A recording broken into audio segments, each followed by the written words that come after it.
Natasha, I'm the matron at Hawthorns 2, and the reason that this project came about really was because when I first came to Hawthorns 2 I investigated a complaint, and that particular patient had been admitted there 9 years ago, and then more recently, and one of the things the patient said that really struck me was that the nurses 9 years ago had a lot more time to spend with her in terms of just being able to give that time, that one-to-one time.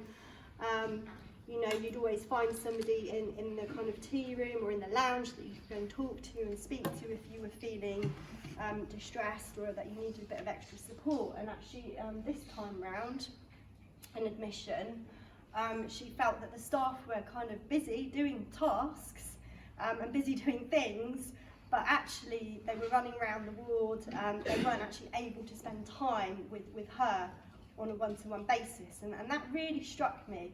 And I went back and I thought about it and I spoke to the staff, and then what I got from my nurses was actually, you know, we're overrun with admin tasks. You know, we just don't have enough time to be out there on the floor with our patients, and actually we trained to be nurses, we didn't train to sit in front of a computer. So I thought, well, this is ridiculous. So I decided that we needed to think about how do we reduce that burden on staff and how do we release time to care. So our objectives really were, to increase therapeutic face-to-face time with patients, reduce time spent on admin, improve the patient experience, and also improve the staff satisfaction with their jobs as well. So our target really is to free up staff time to increase the amount of meaningful therapeutic interaction by 50%. So if you look at this graph here, 75.8% of time is time that's waiting. So in terms of kind of the QI process, that's seen as waste time. So that's really quite a stark figure when you see that up there as a graph, so that really struck me. This was our kind of current state view, so our lovely facilitative team came and they did lots of observations and they processed, mapped a patient journey, doing a value stream map through the whole ward. And as you can see, we gathered lots of information, lots of data, some of which we'll touch on over the following presentation. So some of the things we found out: phone charging takes 43 minutes per shift, so that's 10% of staff time. MDT meetings, 90 plus hours a week of professional time, and we added it up between nursing, consultant, junior doctors, administrators, OT, psychology. And actually it's 15.2% of that time in MDT was spent waiting.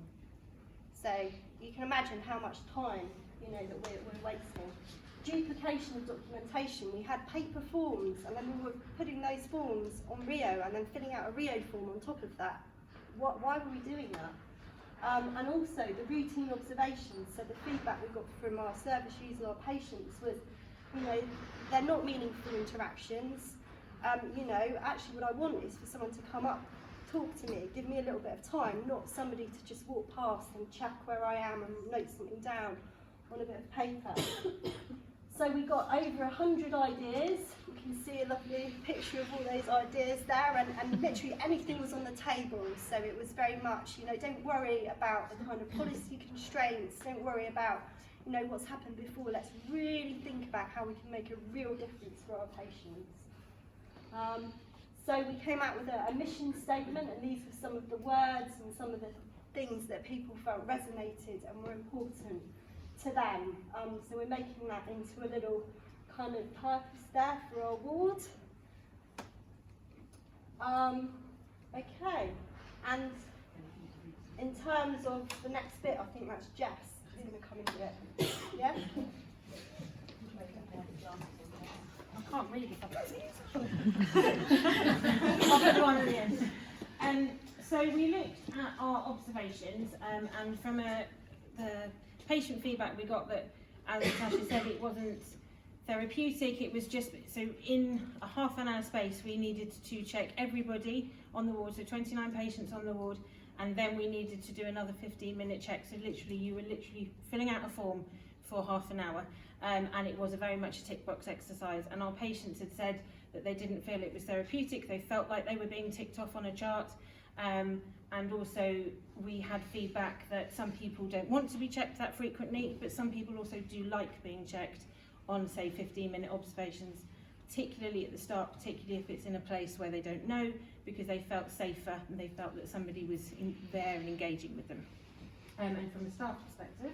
Yeah, so as I'm a healthcare support worker, we obviously spend a lot of time supporting the patients, but when we have to spend a whole hour going around the whole ward just finding where the patients are, we're not actually engaging with them.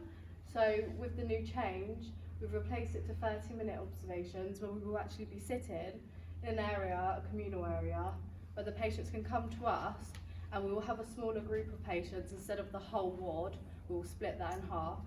So we will spend a lot more time engaging rather than just a tick box.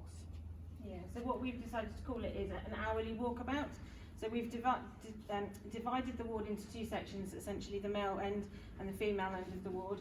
And so 2 members of staff will be responsible during that hour, and you will go and do your hourly check, make sure everybody's okay, but also you can kind of pick up if there's people that actually maybe need a little bit more at that point. You will also be responsible for the 15-minute obs in that hour.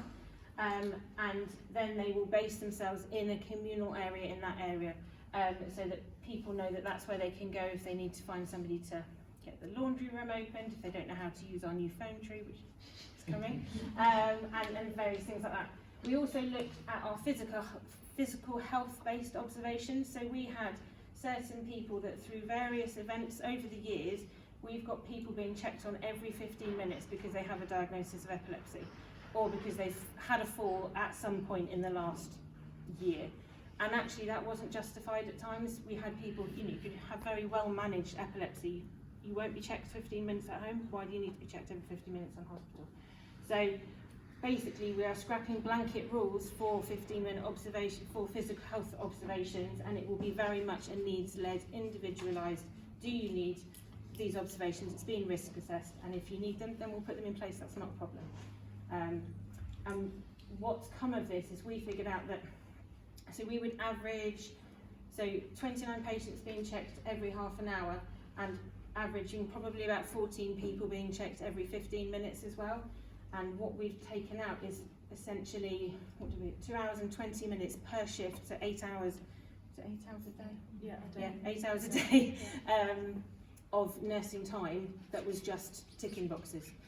So that's a massive reduction for us, and that 56 hours a week, which is just crazy. We also feel that that will increase the quality of our observations. We can be more responsive and have more meaningful, increased therapeutic interactions.